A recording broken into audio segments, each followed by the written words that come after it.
ನಮಸ್ತೆ ಸ್ನೇಹಿತರೆ, ಹೇಗಿದ್ದೀರಾ ಎಲ್ಲರೂ? ಐ ಹೋಪ್ ಎಲ್ಲರೂ ಚೆನ್ನಾಗಿದೆ ಅಂತ ಅಂದ್ಕೊತೀನಿ. ಇವತ್ತು ನಾನು ನಿಮ್ಮ ಜೊತೆಗೆ ಸೊಂಟ ನೋವು, ರಕ್ತಹೀನತೆ, ಸುಸ್ತು, ಬಾಣಂತಿಯರಿಗೆ ತುಂಬ ಯೂಸ್ಫುಲ್ ಆಗುವಂಥ ರೆಸಿಪಿನ ತೋರಿಸ್ಕೊಡ್ತಾ ಇದ್ದೀನಿ. ಅದುವೇ ತಿಳಿ ಫ್ರೈ ರೆಸಿಪಿ. ನಮ್ಮ ಅಜ್ಜಿ ಹೇಳ್ತಾಯಿದ್ರು, ಹಳೆ ಕಾಲದಲ್ಲಿ ತಿಂಗಳಿಗೆ 3ರಿಂದ 2 ಸರಿ ತಿಲ್ಲಿನ ನಾವು ಆಹಾರದಲ್ಲಿ ಉಪಯೋಗಿಸಿದರೆ ರಕ್ತನೂ ವೃದ್ಧಿ ಆಗುತ್ತೆ, ಸೊಂಟ ನೋವು ಸಹ ಕಡಿಮೆ ಆಗುತ್ತೆ. ತುಂಬ ಸಿಂಪಲ್ಲಾಗಿ ಈಸಿಯಾಗಿ ಈ ರೆಸಿಪಿನ ನಾನು ತೋರಿಸ್ಕೊಡ್ತಾ ಇದ್ದೀನಿ. ವಿಡಿಯೋ ಸ್ಕಿಪ್ ಮಾಡ್ತೀವಿ, ಪೂರ್ತಿಯಾಗಿ ನೋಡಿ. ವೆಲ್ಕಮ್ ಟು ಪ್ರೀತಿಯಿಂದ ಅಡುಗೆ ಮನೆ. ತಿಲ್ಲಿ ಫ್ರೈ ಮಾಡಲು ಇಲ್ಲಿ ನಾನು 3 ತಿಲ್ಲಿನ ಕ್ಲೀನಾಗಿ ತೊಳೆದ್ಬಿಟ್ಟು ತೊಗೊಂಡಿದ್ದೀನಿ. ತಿಲ್ಲಿಯಲ್ಲಿ ಸಾಕಷ್ಟು ಪೋಷಕಾಂಶಗಳು ಇರುತ್ತೆ. ನಮ್ಮ ಆಹಾರದಲ್ಲಿ ನಾವು ತಿಲ್ಲಿನ ಉಪಯೋಗಿಸಿದ್ರೆ ಹಿಮೋಗ್ಲೋಬಿನ್ ವೃದ್ಧಿ ಆಗುತ್ತೆ, ಸುಸ್ತು ಕಡಿಮೆ ಆಗುತ್ತೆ, ಸೊಂಟ ನೋವು ಸಹ ಕಡಿಮೆ ಆಗುತ್ತೆ. ನಮ್ಮ ಅಜ್ಜಿ ಹೇಳ್ತಾ ಇದ್ರು, ವಾರಕ್ಕೆ ಒಂದಂತೆ 3 ವಾರ ನಾವು ತಿಲ್ಲಿನ ನಮ್ಮ ಆಹಾರದಲ್ಲಿ ನಾವು ತಗೊಂಡ್ರೆ ಸೊಂಟ ನೋವು ಸಹ ಕಡಿಮೆ ಆಗುತ್ತೆ. ಬಾಣಂತಿಯರಲ್ಲಿ ಕಾಡುವ ರಕ್ತಹೀನತೆ, ಸುಸ್ತು, ನಿಶಕ್ತಿ, ಸೊಂಟ ನೋವು ಎಲ್ಲನೂ ರಿಕವರಿ ಆಗೋದಕ್ಕೆ ಹಳೆ ಕಾಲದಲ್ಲಿ ತಿಲ್ಲಿನ ಅವರ ಆಹಾರದಲ್ಲಿ ಕೊಡ್ತಾ ಇದ್ರು. ಸ್ನೇಹಿತರೆ, ನೀವು ನೋಡ್ತಿರ್ಬೋದು, ತಿಲ್ಲಿ ನಾನು ಕ್ಲೀನಾಗಿ ತೊಳ್ಕೊಂಡಿದ್ದೀನಿ. ಇದನ್ನು ನಾವು ಬೇಯಿಸ್ಕೊಳ್ಬೇಕಾಗುತ್ತೆ. ಅದಕ್ಕೆ ನಾನು ಗ್ಯಾಸ್ ಮೇಲೆ ಒಂದು ಕಡಾಯಿ ಇಟ್ಬಿಟ್ಟು ನೀರು ಕುದಿಯೋದಕ್ಕೆ ಮೊದಲೇ ಇಟ್ಟಿದ್ದೆ. ಇದಕ್ಕೆ ಈಗ ನಾನು ತಿಲ್ಲಿನ ಹಾಕ್ಕೊಳ್ತಾ ಇದ್ದೀನಿ.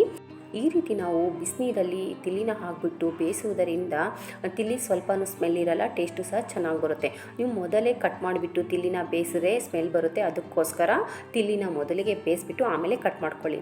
ಈಗ ನೀರಿಗೆ ಸ್ವಲ್ಪ ಉಪ್ಪು ಮತ್ತು ಅರಿಶಿನ ಪುಡಿ ಹಾಕಿಬಿಟ್ಟು ತಿಲ್ಲಿನ ನಾವು ಚೆನ್ನಾಗಿ ಬೇಯಿಸ್ಕೊಳ್ಬೇಕಾಗುತ್ತೆ.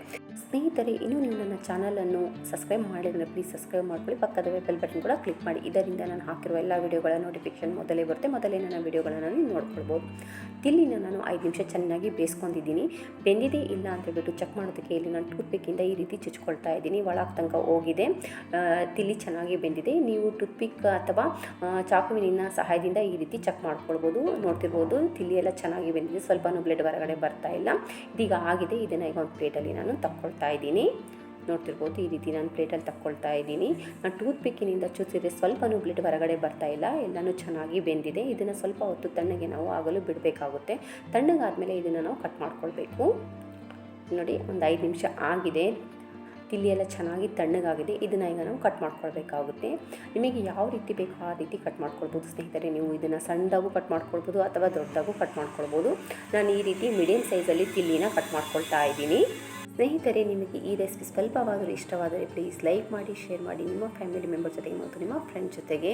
ನೀವು ನೋಡ್ತಿರ್ಬೋದು, ಇಲ್ಲಿ ನಾನು ತಿಲ್ಲಿನ ಈ ರೀತಿ ಕಟ್ ಮಾಡ್ಕೊಳ್ತಾ ಇದ್ದೀನಿ. ತುಂಬ ಸುಲಭವಾಗಿ ಇದು ಕಟ್ ಆಗುತ್ತೆ. ಸ್ನೇಹಿತರೆ, ನೀವು ಮೊದಲಿಗೆ ಕಟ್ ಮಾಡಿದರೆ ಬ್ಲೆಡ್ ಥರ ಬರುತ್ತೆ, ಸ್ಮೆಲ್ಲು ಬರುತ್ತೆ, ಟೇಸ್ಟ್ ಅಷ್ಟು ಚೆನ್ನಾಗಿರಲ್ಲ. ನೀವು ಬೇಯಿಸ್ಬಿಟ್ಟು ಕಟ್ ಮಾಡಿದರೆ ತುಂಬ ಚೆನ್ನಾಗಿ ಬರುತ್ತೆ, ಸ್ಮೆಲ್ ಸ್ವಲ್ಪನೂ ಇರಲ್ಲ.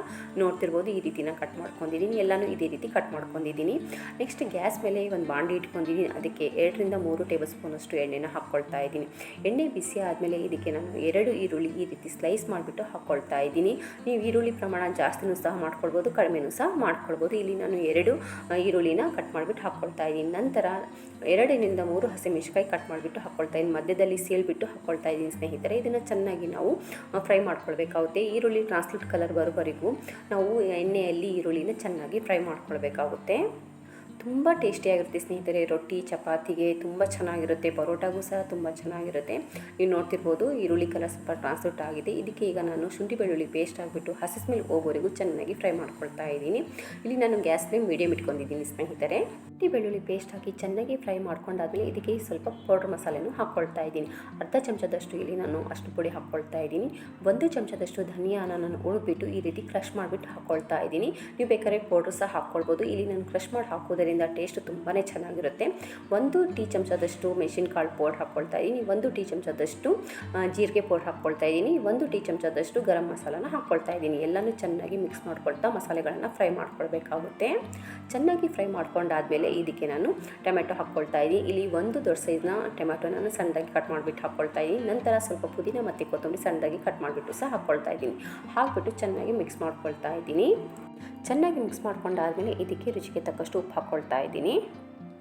ಉಪ್ಪು ಹಾಕಿದ ಮೇಲೆ ಚೆನ್ನಾಗಿ ಮಿಕ್ಸ್ ಮಾಡ್ಕೊಳ್ತಾ ಟೊಮೆಟೊ ಸ್ವಲ್ಪ ಸಾಫ್ಟ್ ಆಗೋವರೆಗೂ ಇದನ್ನು ಬೇಯಿಸ್ಕೊಳ್ಬೇಕಾಗುತ್ತೆ. ಟೊಮೆಟೊ ಚೆನ್ನಾಗಿ ಸಾಫ್ಟ್ ಆದರೆ ಟೇಸ್ಟ್ ತುಂಬಾ ಚೆನ್ನಾಗಿ ಬರುತ್ತೆ. 1 ನಿಮಿಷ ಇಡಿಸುತ್ತೆ ಸ್ನೇಹಿತರೆ. ಅಷ್ಟೇ ಸಣ್ಣದಾಗಿ ಕಟ್ ಮಾಡ್ಕೊಂಡಿದ್ದೀನಲ್ಲ, ಬೇಗನೆ ಟೊಮೆಟೊ ಹಣ್ಣು ಬೇಯುತ್ತೆ. ನೀವು ನೋಡ್ತಿರ್ಬೋದು, ಟೊಮೆಟೊ ಎಲ್ಲ ಚೆನ್ನಾಗಿ ಬೆಂದಿದೆ. ಇದಕ್ಕೆ ಈಗ ನಾವು ಕಟ್ ಮಾಡಿ ಇಟ್ಟುಕೊಂಡಿರುವ ತಿಲ್ಲಿನ ಹಾಕ್ಕೊಳ್ತಾ ಇದ್ದೀನಿ. ತಿಲ್ಲಿ ಹಾಕಿಬಿಟ್ಟು ಚೆನ್ನಾಗಿ ಮಿಕ್ಸ್ ಮಾಡ್ಕೊಳ್ಬೇಕಾಗುತ್ತೆ. ಸ್ನೇಹಿತರೆ, ನೀವು ಕರ್ನಾಟಕದಲ್ಲಿ ಯಾವ ಜಿಲ್ಲೆ ಮತ್ತು ಯಾವ ಊರಿನಿಂದ ನನ್ನ ವೀಡಿಯೋಗಳನ್ನು ನೋಡ್ತಾ ಇದ್ದೀರಾ ಅಂತ ಹೇಳ್ಬಿಟ್ಟು ಕಮೆಂಟ್ ಮಾಡಿ ಸ್ನೇಹಿತರೆ. ನಾನು ಅವರ ಹೆಸರು ಮುಂದಿನ ವೀಡಿಯೋದಲ್ಲಿ ಹೇಳ್ತೀನಿ. ನೀವು ನೋಡ್ತಿರ್ಬೋದು, ತಿಲ್ಲಿನ ಹಾಕಿಬಿಟ್ಟು ಚೆನ್ನಾಗಿ ಮಿಕ್ಸ್ ಮಾಡ್ಕೊಂಡಿದ್ದೀನಿ. ಇದಕ್ಕೆ ಸ್ವಲ್ಪ ನೀರನ್ನ ಹಾಕ್ಕೊಳ್ತಾ ಇದ್ದೀನಿ. ನಾವು ಸ್ವಲ್ಪ ನೀರು ಹಾಕಿ ತಿಲ್ಲಿನ ಮತ್ತೆ ಚೆನ್ನಾಗಿ ಬೇಯಿಸೋದರಿಂದ ಮಸಾಲೆಗಳೆಲ್ಲ ತಿಲ್ಲಿ ಒಳಗೆ ತನಕ ಹೋಗಿ ಟೇಸ್ಟು ಫ್ಲೇವರು ತುಂಬಾ ಚೆನ್ನಾಗಿ ಬರುತ್ತೆ. ಸ್ವಲ್ಪ ನೀರು ಹಾಕಿಬಿಟ್ಟು ಚೆನ್ನಾಗಿ ಮಿಕ್ಸ್ ಮಾಡ್ಕೊಂಡ್ಬಿಟ್ಟು ಇದನ್ನು ಲಿಡ್ ಕ್ಲೋಸ್ ಮಾಡಿಬಿಟ್ಟು ಒಂದು 5 ನಿಮಿಷ ಮೀಡಿಯಮ್ ಟು ಲೋ ಫ್ಲೇಮಲ್ಲಿ ಬೇಯಿಸ್ಕೊಳ್ಬೇಕಾಗುತ್ತೆ. 5 ನಿಮಿಷ ಆಗಿದೆ. ಈಗ ಲಿಡ್ ಓಪನ್ ಮಾಡ್ಕೊಳ್ತಾ ಇದ್ದೀನಿ. ವಾವ್, ಪರ್ಫೆಕ್ಟಾಗಿ ತಿಲ್ಲಿ ಫ್ರೈ ಆಗಿದೆ. ಇದಕ್ಕೆ ಬೇಕಂದರೆ ಒಂದು ಅರ್ಧ ಚಮಚದಷ್ಟು ಮಟನ್ ಮಸಾಲ ಹಾಕ್ಕೊಳ್ಳಿ. ಸ್ವಲ್ಪ ಕೊತ್ತಂಬರಿ ಸೊಪ್ಪು ಹಾಕ್ಕೊಳ್ತಾ ಇದ್ದೀನಿ. ಮಟನ್ ಮಸಾಲ ನಿಮ್ಮ ಚಾಯ್ಸ್ ಸ್ನೇಹಿತರೆ, ಬೇಕಂದರೆ ಹಾಕ್ಕೊಳ್ಳಿ, ನಾನು ಸ್ಕಿಪ್ ಕೂಡ ಮಾಡ್ಕೊಳ್ಬೋದು. ಹಾಕಿಬಿಟ್ಟು ಚೆನ್ನಾಗಿ ಮಿಕ್ಸ್ ಮಾಡ್ಕೊಂಬಿಡಿ. ಚೆನ್ನಾಗಿ ಮಿಕ್ಸ್ ಮಾಡ್ಕೊಂಡಾದಮೇಲೆ ಲಿಡ್ ಕ್ಲೋಸ್ ಮಾಡಿಬಿಟ್ಟು 2 ರಿಂದ 3 ನಿಮಿಷ ಹಾಗೆ ಸಿಮ್ಮಲ್ಲಿ ಬಿಟ್ಟರೆ ತುಂಬ ಚೆನ್ನಾಗಿ ಫ್ಲೇವರು ಟೇಸ್ಟು ಬರುತ್ತೆ. 2 ನಿಮಿಷ ತನಕ ನಾನು ಲಿಡ್ ಕ್ಲೋಸ್ ಮಾಡಿಬಿಟ್ಟು ಇದನ್ನು ಹಾಗೆ ಬಿಡ್ತಾ ಇದ್ದೀನಿ ಸಿಮ್ಮಲ್ಲಿ. 2 ನಿಮಿಷ ಆಗಿದೆ. ಇದನ್ನು ಈಗ ನಾವು ಸರ್ವ್ ಮಾಡ್ಕೊಳ್ಬೋದು. ಸಖತ್ ಟೇಸ್ಟಿ ಆಗಿರುವ ತಿಲ್ಲಿ ಫ್ರೈ ರೆಡಿ ಆಗಿದೆ. ಇದನ್ನು ನೀವು ಚಪಾತಿ ಜೊತೆಗೆ, ರೊಟ್ಟಿ ಜೊತೆಗೆ, ಪರಾಟ ಜೊತೆಗೆ ಅಥವಾ ರೈಸ್ ಜೊತೆಗೂ ಎಂಜಾಯ್ ಮಾಡ್ಕೊಳ್ಬೋದು. ತುಂಬಾ ರುಚಿಯಾಗಿರುತ್ತೆ. ನಿಮಗೆ ಸೊಂಟ ನೋವು, ರಕ್ತಹೀನತೆ, ಸುಸ್ತು ಇದ್ದರೆ ಒಮ್ಮೆ ಈ ರೆಸಿಪಿನ ಟ್ರೈ ಮಾಡಿ ನೋಡಿ. ನೀವು ತಿಲ್ಲಿನ ಇದೇ ರೀತಿ ಪ್ರಿಪೇರ್ ಮಾಡ್ತೀರಾ ಅಥವಾ ಬೇರೆ ಥರ ಮಾಡ್ತೀರಾ ಅಂತ ಬಿಟ್ಟು ಕಮೆಂಟಲ್ಲಿ ಹೇಳಿ. ರೆಸಿಪಿ ನಿಮಗೆ ಇಷ್ಟವಾದರೆ ಪ್ಲೀಸ್ ಲೈಕ್ ಮಾಡಿ, ಶೇರ್ ಮಾಡಿ ನಿಮ್ಮ ಫ್ಯಾಮಿಲಿ ಮೆಂಬರ್ ಜೊತೆಗೆ ಮತ್ತು ನಿಮ್ಮ ಫ್ರೆಂಡ್ ಜೊತೆಗೆ. ಇನ್ನು ನೀವು ನನ್ನ ಚಾನಲನ್ನು ಸಬ್ಸ್ಕ್ರೈಬ್ ಮಾಡಿದರೆ ಪ್ಲೀಸ್ ಸಬ್ಸ್ಕ್ರೈಬ್ ಮಾಡ್ಕೊಳ್ಳಿ. Thank you for watching. ಪ್ರೀತಿಯಿಂದ ಅಡುಗೆ ಮನೆ.